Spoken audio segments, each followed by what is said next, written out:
All right, good morning, and thank you for joining us for our next session for today. You have entered into the budgets, funding, and fundraising session. If you go to the event page, Jeanette Miller has already linked in the document that we will be working from today, and she will be leading this session along with Scott and I. Take it away, Jeanette. And I All think right. Hello, everybody. All right. So, first, I just want to take a minute to talk about kind of why we're having this session and kind of what we hope to get out of it, and then I want to hear from participants what you want to know before we kind of kick off the information we're going to feed you. But idea has a very kind of transparent budget process, and we also have a very transparent budget. It's accessible to pretty much anybody, and part of that is because we all feel like we have responsibility around it. We do all have responsibility around it, especially with organizers and stuff. And we want to work together to make sure that it's economically sustainable and to keep the organization, running. So if we're all on the same page about it and having all the same kind of general understanding of how we put it together, what the expectations are, and who's responsible for what, we hope that things will move more smoothly and that we'll be able to keep everything running well. So the point of this session is kind of to get clarity around our roles with that and to also learn kind of what support is available for raising funds that'll grow the work of the individual teams and across our network. So part of it is we want to talk about what the teams need to do for fundraising and what they need from staff in order to do that. We want to increase everybody's kind of awareness of their responsibility of our budget. And we want to kind of show you how to use the existing templates that we have that other teams have already begun to use to do fundraising for their teams. And hopefully provide you with some new supports around organizing budgets and stuff.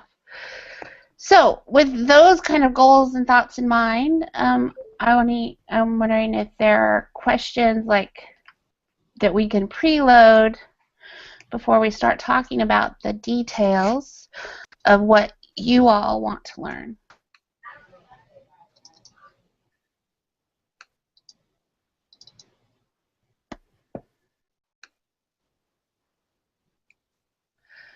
Nothing. All right, session concluded. Have a nice day. We'll talk to you later.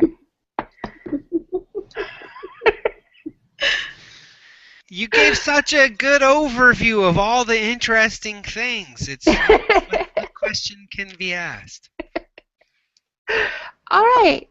So I don't know if I hope everybody kind of has access to this one-page document. I've tried to link just some of the very basic stuff for starters in there.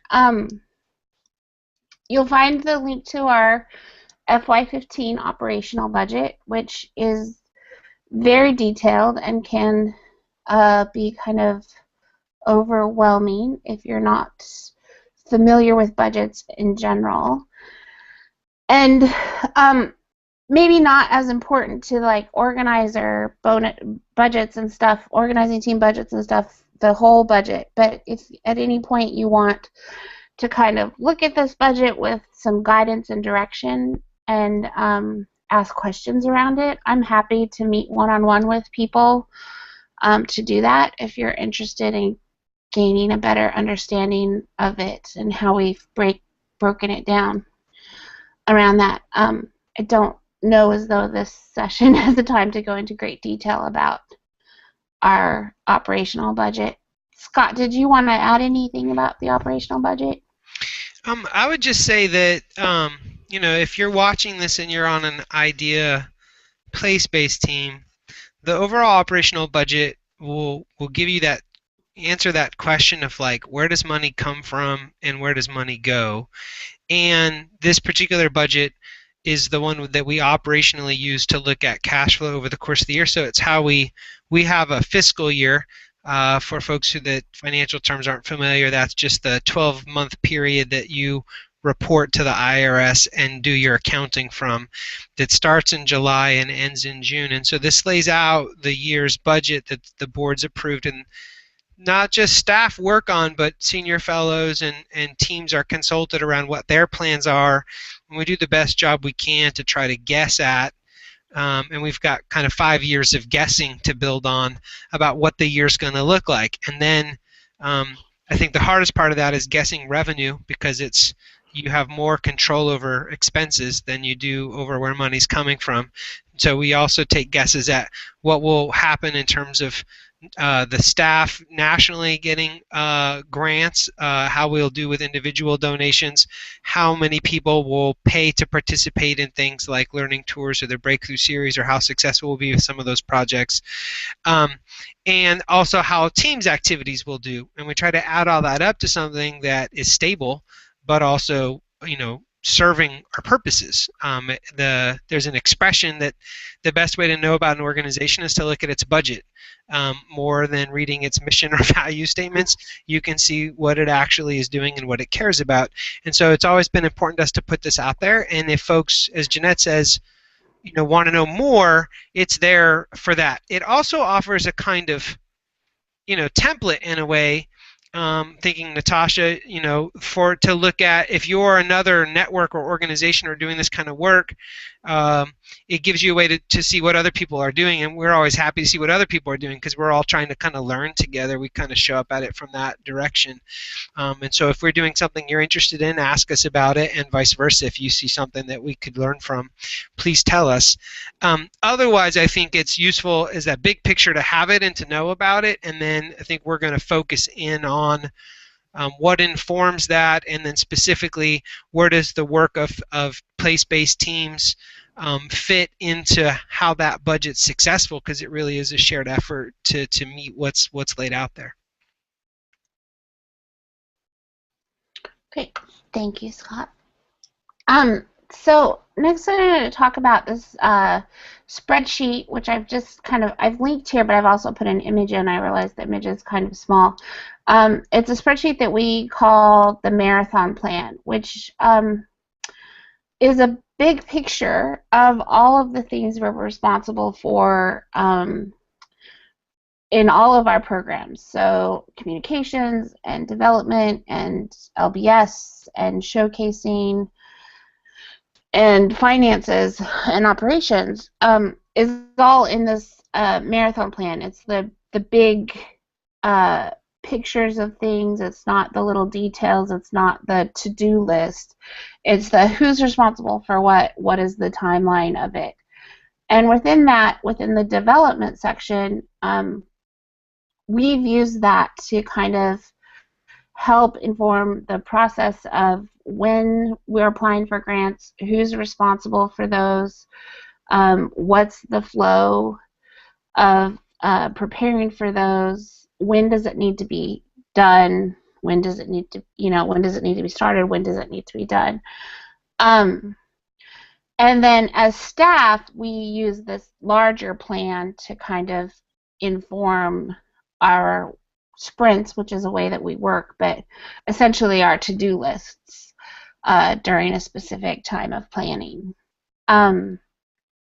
This particular, the marathon plan and the development, you'll see if you look at it overall, and I've highlighted a couple, just some general things about different grants for or movement on especially place-based funding stuff, informs when we can expect, hopefully, if we're granted, funds to come in for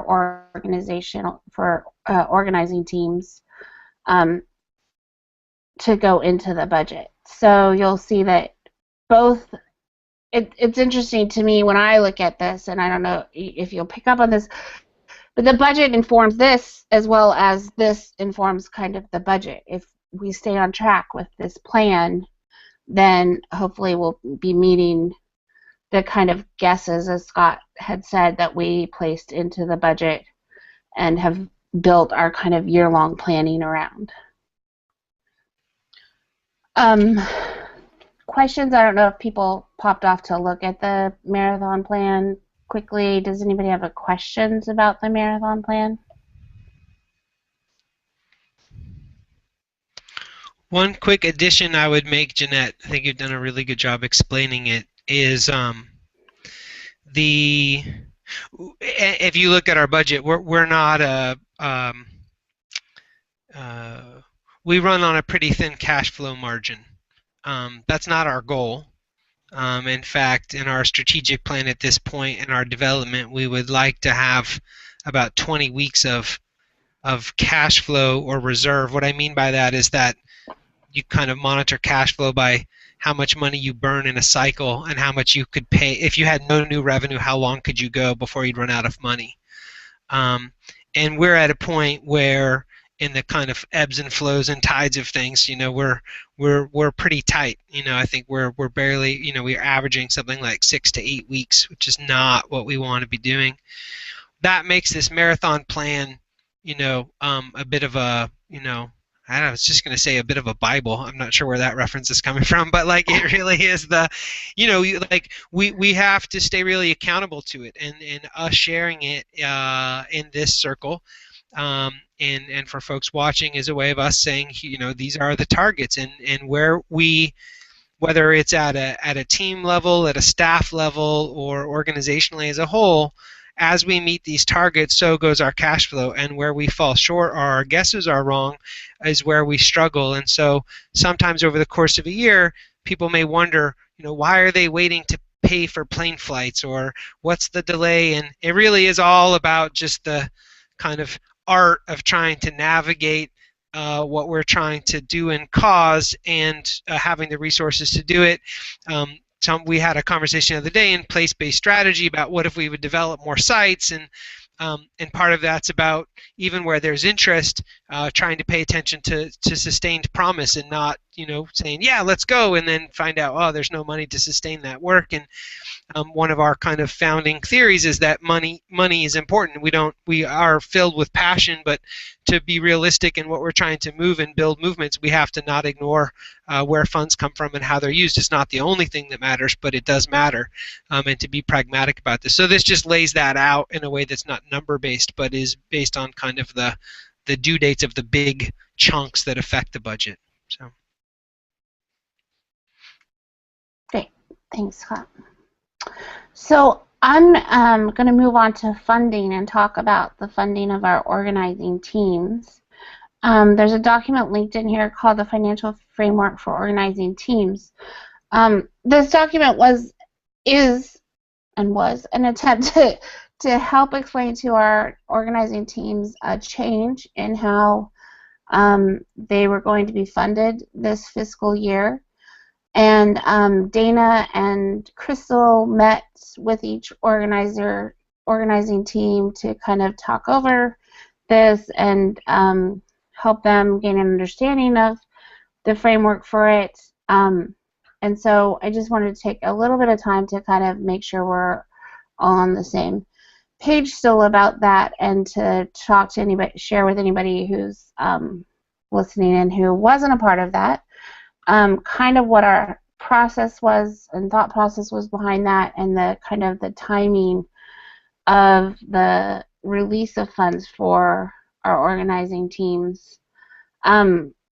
So our whole process behind restructuring kind of the financial framework for the teams is about economic sustainability. In order to kind of continue to support teams, they need to, in a way, be self-sustaining, and with the help of staff in kind of identifying possible sources of funding and moving those requests forward with resources that we can help provide, and connections to the other teams that have already been moving that work forward. So in previous years, we have paid a stipend to our senior fellows, and this year we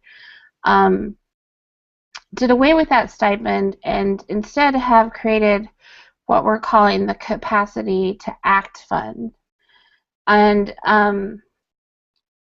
our thought behind this fund is that it's an open fund. It can be spent on, any number of things. It has to be money that the team has raised. It's not money that is currently just sitting in a bank account waiting to be spent. But that if at any time after this, the team has raised their base funds, they have a need to be able to move their work forward. Maybe they need to pay a stipend to a member of a team so that they can continue to work on a project. Maybe they need to purchase some kind of equipment, a camera or video camera, or they need to rent a space to hold an event.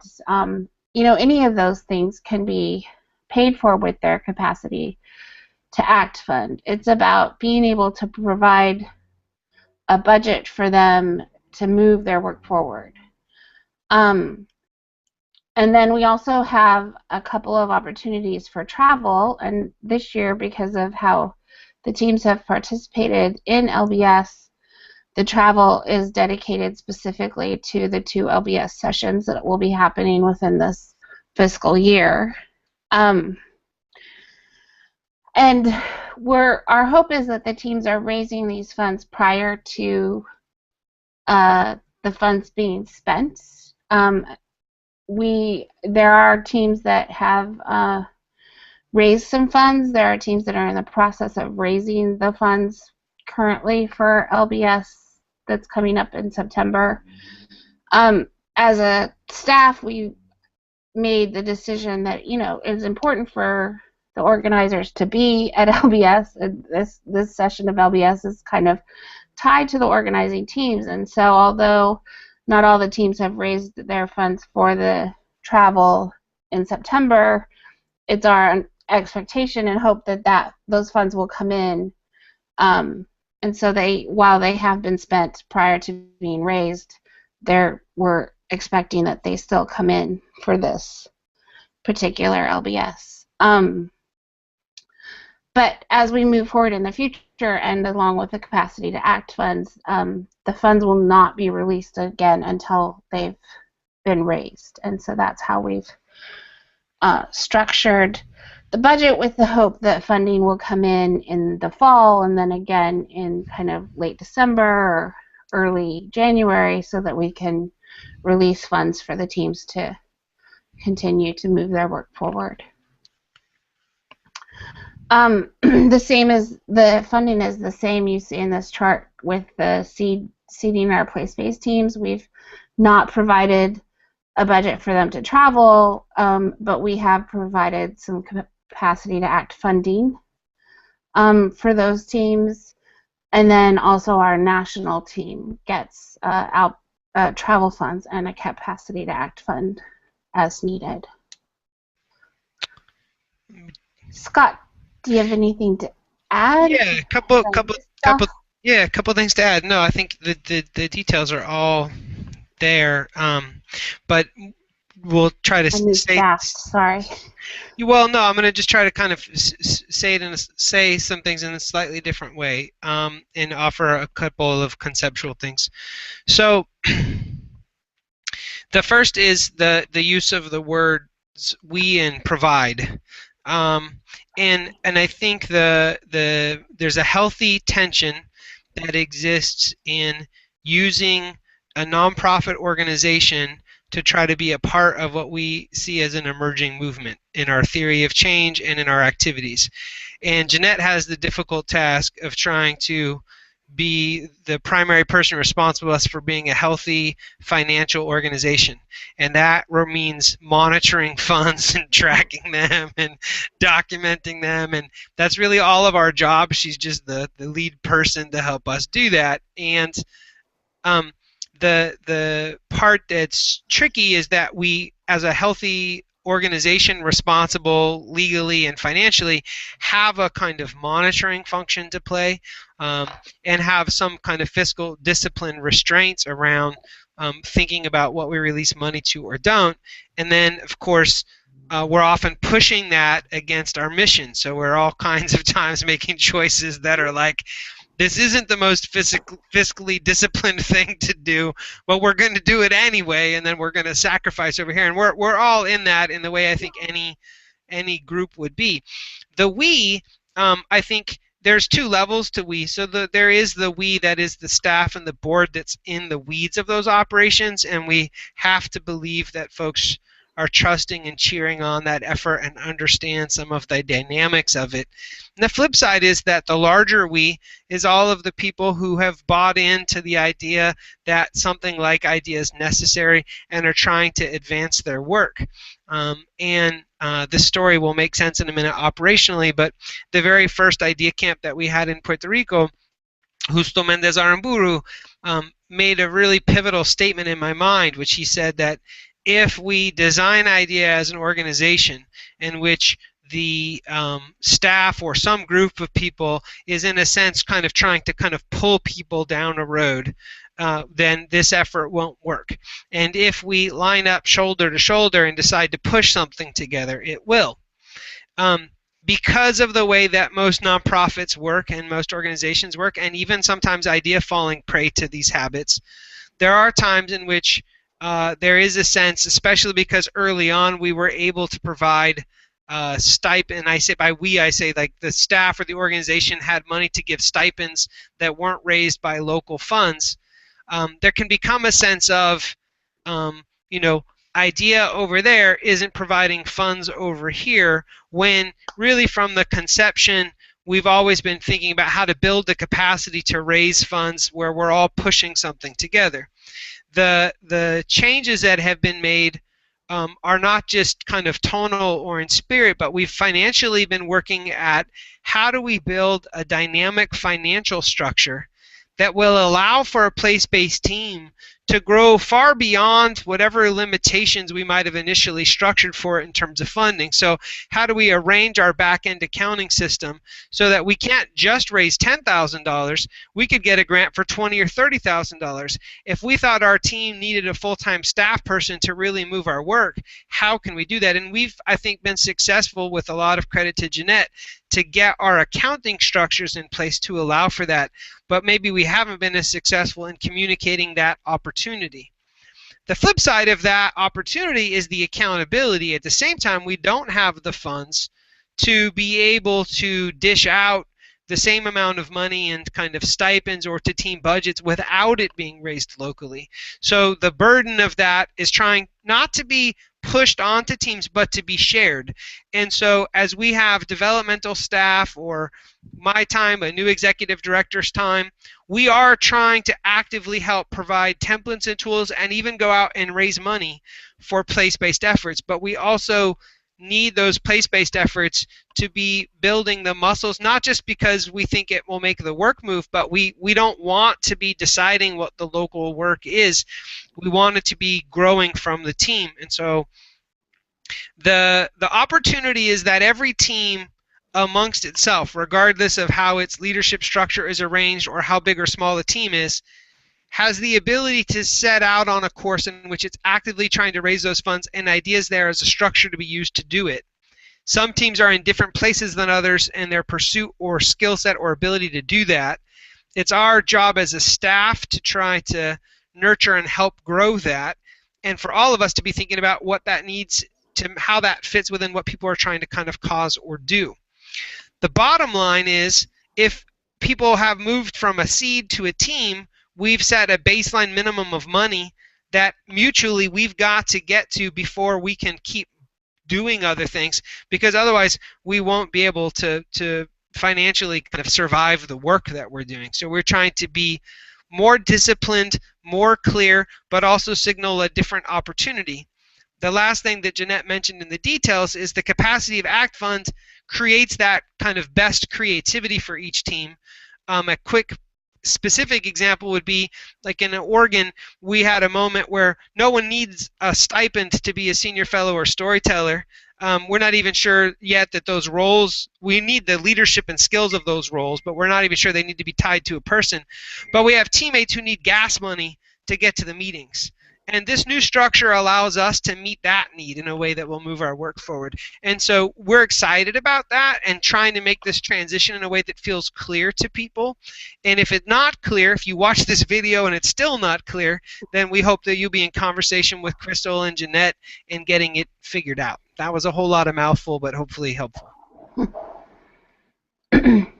Thanks, Scott.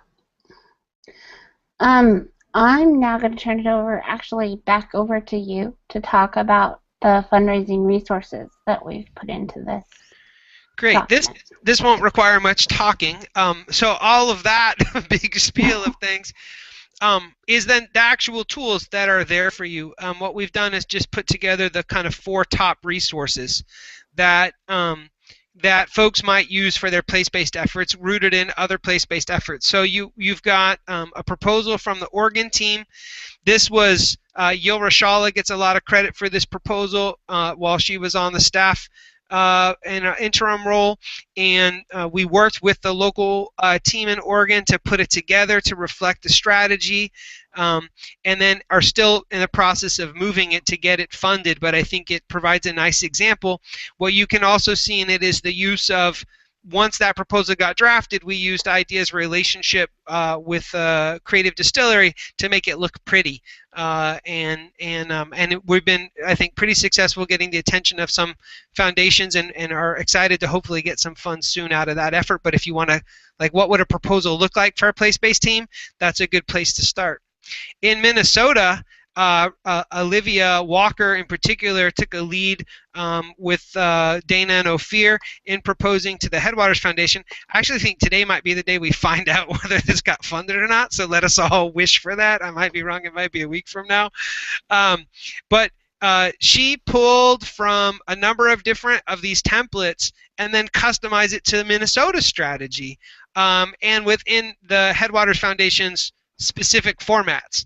For folks who aren't familiar with proposal writing, what you'll learn soon is sometimes you get to make proposals look pretty, and sometimes they're in 12.0 font and a form. And it's just about what folks need. But the language, the content, the drafting of the budget, their thinking is there, and can give you a nice picture of how they're pursuing raising funds. The third one from Team Boricua for the Puerto Rico Community Foundation is one that we've gotten funding for, and again, just another effort to show an approach to getting funds. And then the last one is a kind of stripped out discretionary letter that we drafted for use in actually to try to help get some money for the CEJ UYC team for LBS, but have then kind of cross-pulled and used for the team in Jackson. And this is specifically around funding a team's effort for participating in the Breakthrough Series, but thought it might be another avenue or a way for people to get a look at some of that kind of language. And ideally, if we're successful a year from now, we'll have 10 more iterations of this, and we'll be cross-sharing with each other. But these are great tools for people to use, and if you have a foundation that you have a relationship to or a linkage to, we hope that you'll approach that, and the request is simply that you let, for now, me know that you want to make an approach and that we talk together about who leads. Sometimes strategically having us collaborate and then the kind of staff take the lead is better. Sometimes having the local folks take the lead and us helping just provide extra support on revision of language and getting a look at it and making sure that we're all clear on what we're asking for and what we're promising to do is important. But as long as we're linked together, we can move any of those things. And so really opening it up for people to pursue funding in this grant writing way. There are, of course, other ways to raise funds, and we encourage team efforts that want to use things like crowdsourcing things or individual small donor campaigns, and every year we do a little annual fundraising thing, and we'll do that again this year, where we'll encourage teams to do that, and the money they raise will go towards their capacity to act and travel funds. and continue to try to support that. But I think that covers that territory. Okay, thanks, Scott. So that's kind of about the presentation. We're happy to take some questions. We have a little bit of time still. If anyone on the call or participating via the live feed have any questions. Hello, everyone. This is Heath. Hi, Heath. Hi, Heath. Okay. Hi, Jeanette. Wonderful presentation. Thank you, Scott. I wanted to know, you mentioned sort of this 5-year touch you have at in which the organization has its needs and different performance moments. How do you see that going into a 6-year? Are you perfecting the guessing? If so, do you have any more method to the madness of any physical way you're actually tangibly displaying that? Sorry for all the words. I'm trying to get on your wavelength there.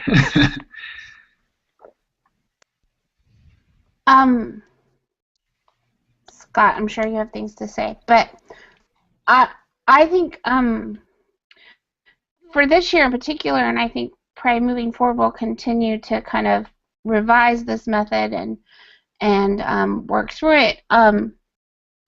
But this is the first year, and we have informally kind of worked with the staff to have them think about their needs and their wants and where they might see money coming from, etc. And prior, but this is the first year since I've been working on this that we have did that in kind of a documented style, provided each staff member with a blank budget template, asked questions about what they wanted. I met with everybody individually and talked through budgeting, both realistic and dream budgets. And that had a real kind of informing effect on the budget process this year, and I think we'll continue to kind of and definitely helped with our guessing a little bit more. The bigger guessing, as Scott kind of mentioned before, is like when are funds coming in, where are those coming from, and then adjusting our dream budget to a very realistic budget kind of comes into practice around the reality of those fundings. But I think that we are refining that process and will continue to refine that process moving forward in ways that were, I think, a little more streamlined and productive than we have in the past few years. Couple things to add.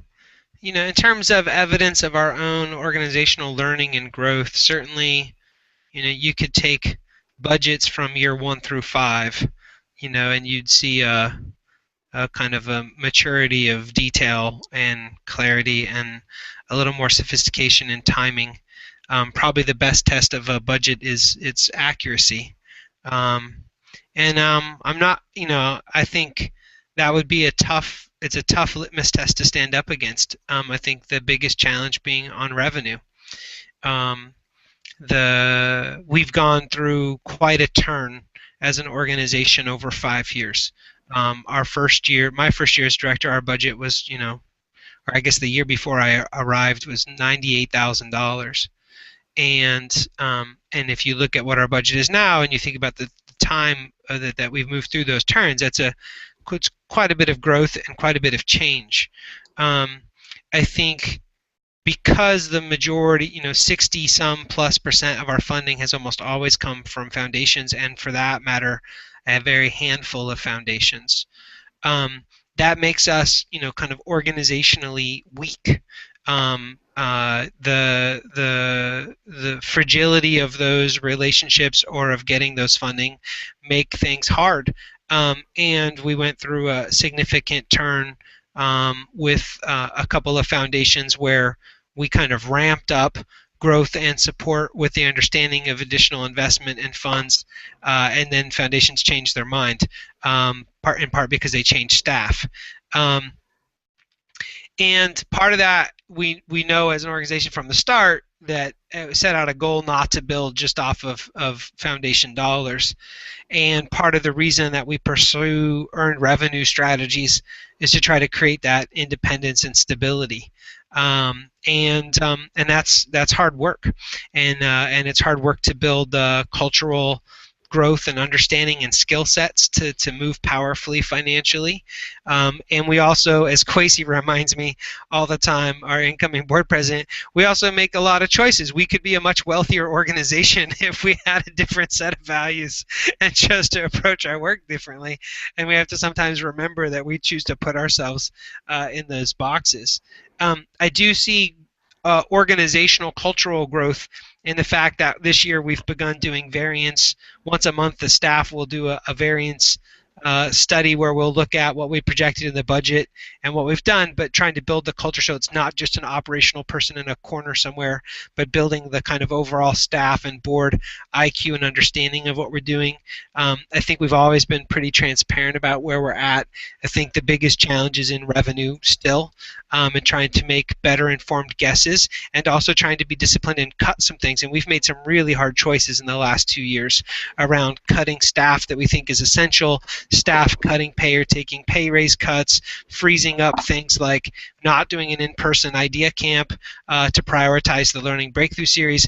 We try to come and find ways to make positives lemonade out of lemons. But we are also challenged, right? If we had more resources and there was more investment, we could do a lot more things. And part of that is the job of all of us to find a way to make that case and to give value to it. And we hope to convince more and more funders of its value and to find ways to unlock it. There's plenty of room for growth. What I hope is that we've built a foundation level that can be built from, and I think we are building from. And I think that if we said, from 5 years ago to now, give me that organization and let's get started, we'd pick what we've learned and what we've built in 5 years any day over what we had as a knowledge base and had built 5 years ago. So hopefully that helps. It does. Thank you.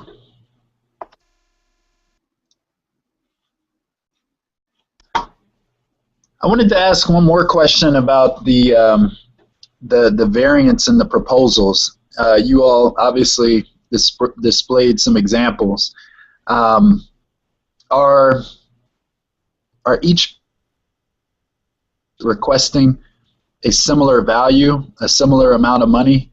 And if not, then are they given instruction to request just what they need, or are you all instructing them to request, is there a certain target you think they should be requesting?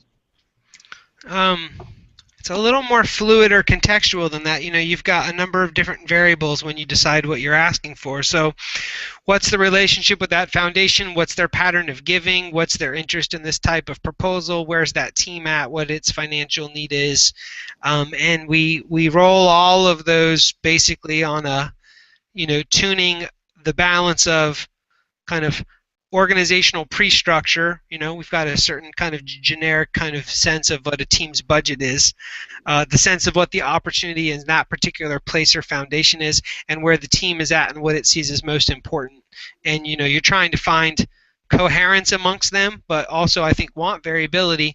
I don't think that the foundations all want to fund the exact same things, and so you might highlight different things here or there. We have set in this this one pager that Jeanette she put in the base budgets and timing, and that's really the thing we're trying to move to, which is to say, there's some baselines around when certain amounts of money need to be raised in order for the team's funds to get funded. So in other words, like LBS as a deadline, Capacity to Act funds as a deadline. We need that money to be coming in, whether it's through local efforts, national efforts, or shared efforts, to get those funds in hand in order to advance them to the team, to have them be available. So other than that, as a guidance system, it's more on a kind of case-by-case basis based on the opportunity.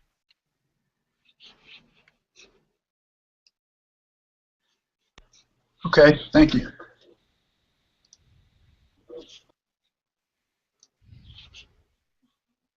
Jeanette, if you had one kind of takeaway, whether it's a learning or a thing you'd really just want to share with people as a kind of final thought as you think about the year ahead from your role, what stands out for you?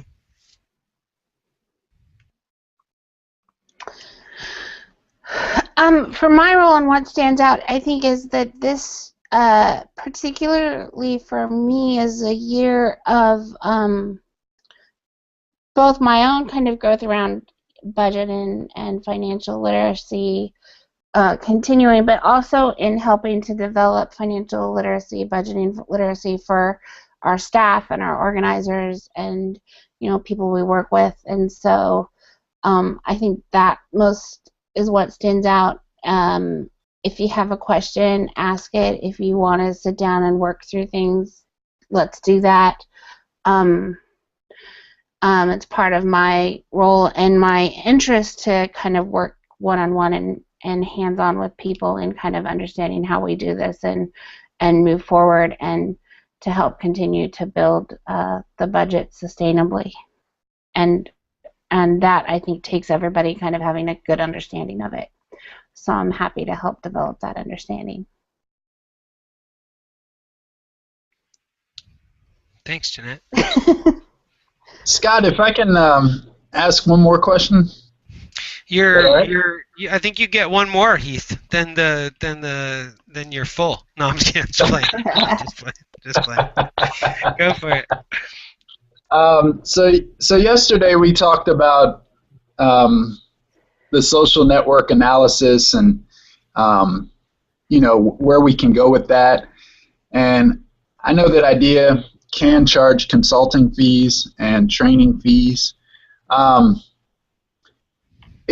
you looking to maybe tailor that whole effort in social network analysis into something where it is a chargeable fee for people, for other organizations, for other agencies, for whomever, Joe Public? And is that sensible to develop that and rely on that for revenue? Be interested in other people's thoughts, but my first reaction is possibly we'd have to know a lot more about what we're doing with it first. I think we're at the early stages of understanding social networking analysis. But to take the premise of your question, I think we've all found it interesting the extent to which our work with outcome mapping as an evaluation system, the Learning Breakthrough Series as a kind of technology of making change that honors our values, and the way in which we've approached, really from an organizational sense, we wanted to understand the educational landscape, which is a never-ending challenge, in a way to be strategic and connected. And it's almost a byproduct of that people reach out to us and ask us questions and want to know about things, because not a lot of folks are paying attention at that, to use the wonky word, meso layer of things. We have had some interesting moments where foundations have said, we're not sure we can fund you, but we could pay you as a consultant. And I'm not sure we've pursued those as fully as we could, in part because trying to keep the promises that we've sustained and be disciplined, we could fill up our days with that. And there is, I will admit for myself as a leader, and this could be a fault and certainly something the organizationally should keep talking about. There are a lot of people making money on the dysfunction of the educational system. And it's a interesting tension to think about, how do we support this organization and its activities, possibly even by sometimes leaning on that, and where we could get distracted and have our head turned from what our primary efforts are to be, even if it's a little slower road. And I don't have the magic ticket answer to that. I do know that we need more revenue to be able to keep advancing this work. And I know that it's something that the board and the staff and all of us have our eyes and attention on, and are doing really the kind of the best we can with the tools we have to try to advance that. And I think it's a great conversation to be thinking about. Yeah, that's a kind of fuzzy but hopefully honest answer for my thought.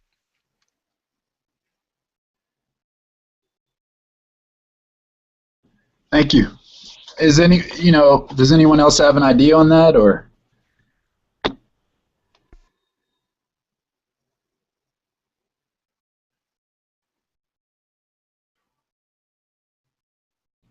If someone else is talking, you're on mute, and otherwise maybe no one does. I'm not sure. I'm in agreement with what Scott had to say. Couldn't add anything really. I mean, the one more recent development, Heath, is we've recently, I think in one of the earlier sessions we shared this document about an idea with more precision.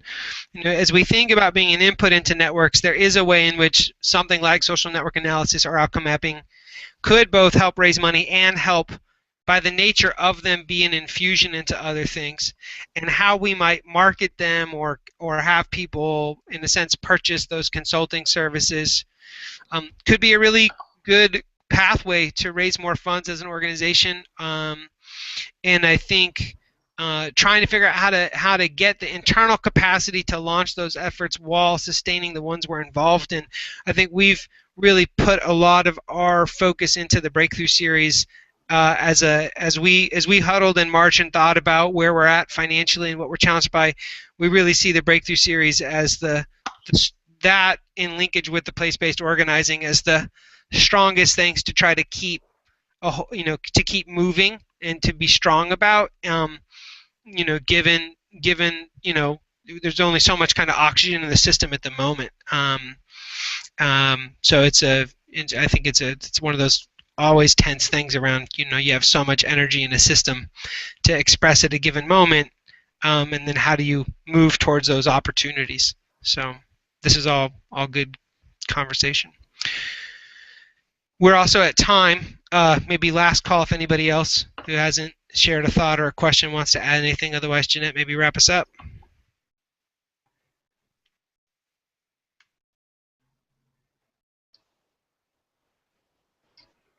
Woo-woo. All right. I'm going to say it seems like there's no more questions. Thank you for joining us for this session.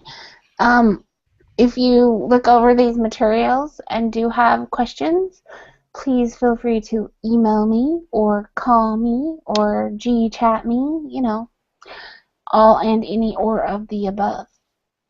I'm happy to walk through them with you. Crystal? All right. Awesome. Great work, Jeanette and Scott, on budgeting, fundraising, and financing. We're going to hop off, take 10. Feel free to join us for our open air hangout at 1:30 Eastern Time. And then, of course, later on this afternoon as we dive into some more about IDEA. Have a great morning, early afternoon.